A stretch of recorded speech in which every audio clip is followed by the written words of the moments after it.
Thank you, Madam Speaker. Thank you. The next chance will go to Honorable Ferdinand Wanyonyi, Kwanza constituency. Is he in the House? Honorable John Badi, is he in the House? The next chance will go to the member for MUKURWEINI, John Kagusha.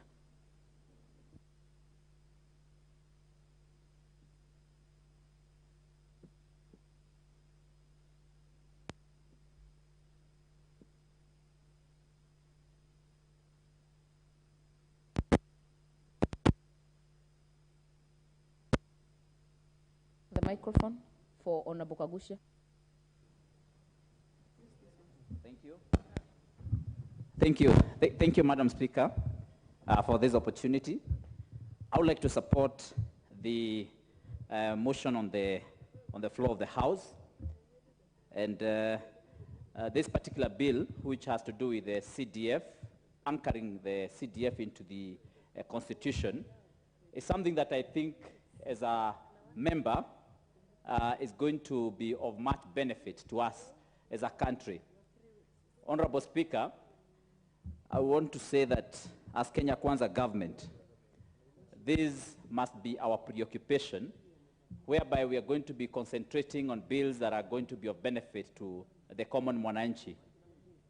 And CDF bill is such a bill that is going to help our people to improve their lives as it has done before. Madam Speaker, I have been a chairman of CDF for a long time.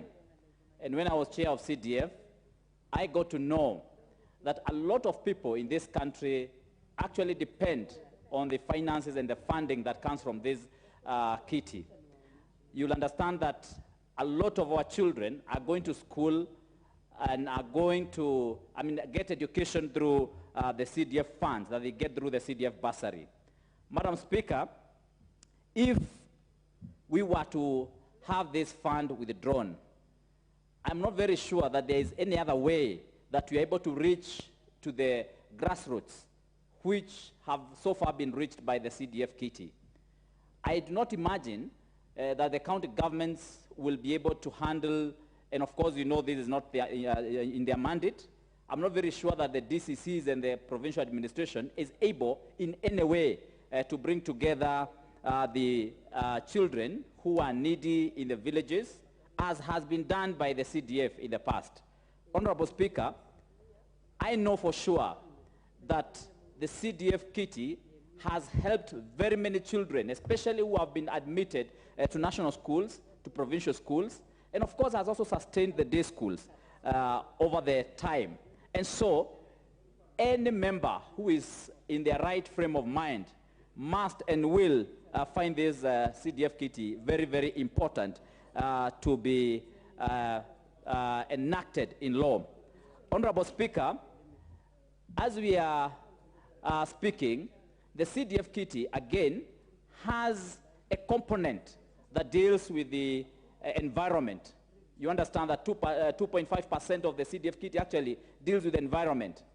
And these amounts of money that go to environment through the CDF kitty have helped a lot to increase the forest cover, to increase the fruit trees in our villages, in schools, in public institutions. And so it means that once we put this into Constitution again, we are going to improve our ability and capacity to increase our forest cover. All of us are aware that as we are going on here, we have the COP27 conference that is now going on in Egypt. And it is focusing so much on the issue of improving our environment through increasing our forest cover, planting trees, and of course, looking at reducing emissions across the world and the globe. And so, CDF focuses on this particular component, which is so important to us. Honorable Speaker, CDF again focuses on the component on sports. We know a lot of our young people depend on the leagues that are organized through the CDF kitty. And so, enacting the CDF kitty into the Constitution means that we are going to be taking care of these young people who require this attention, who require this support from their members of parliament and of course, from their government, so that they are able to participate in athletics activities, football activities, and all the other sporting activities. And we know very well that, in fact, athletics has become a livelihood for a number of our citizens in this country when they have triumphed internationally.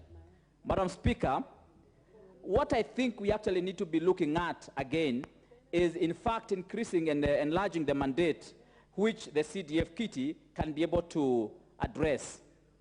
When I served as a chairman of the CDF was before the devolution came about, and so at that particular time, CDF was focusing on a broad spectrum of mandate.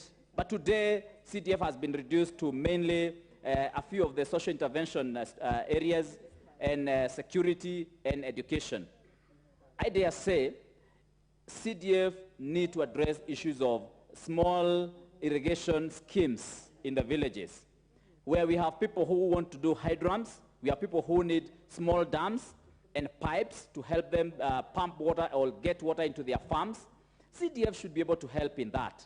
And I do not see in any way any overlapping roles here between the CDF and the county government funds, especially when it comes to the issue of small irrigation projects, whereas we depend on the National Irrigation Board and the county governments to probably have bigger irrigation projects.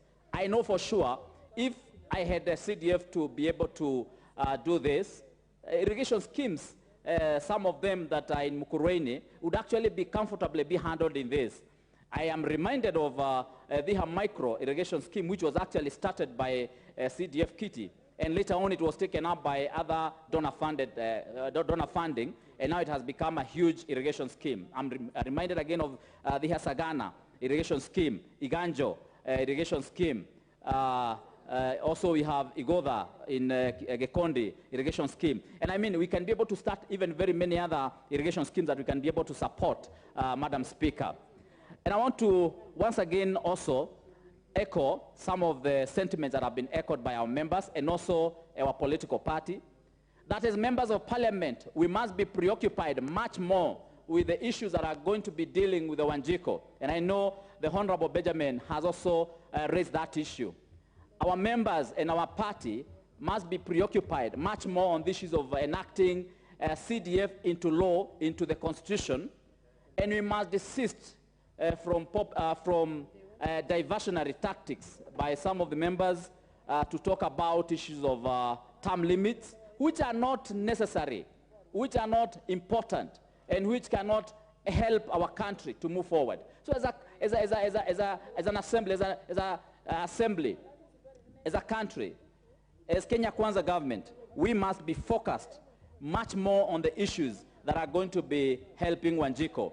And I want to say, and I want to ask our citizens not to pay attention to those diversionary voices that have been heard, especially today, about issues of term limits. And I want to say that we as members of National Assembly will be very clear on our mandate. We are very clear, as the President has put it, that ours is to ensure our people are uplifted from poverty, are lifted from the bottom and taken to a higher position where they are able to fend for themselves. Ours is to ensure that we have money into Kenyans' pockets so that they are able to run their day-to-day lives without much struggle. Madam Speaker, I want to put it at that so that I can be able to leave a few more minutes to other members. But Madam Speaker, I must say that as an assembly, as a National Assembly, we must remain focused on the main agenda, which is to uplift our people's lives through these kind of bills that are of importance to our nation. Thank you, Madam Speaker. The next chance will go to the Honorable Member for Kilome, 3rd years, Zambia. Thank you, Madam Speaker, for this opportunity. And let me first thank my people from Kilome constituency for electing me the second time to serve them.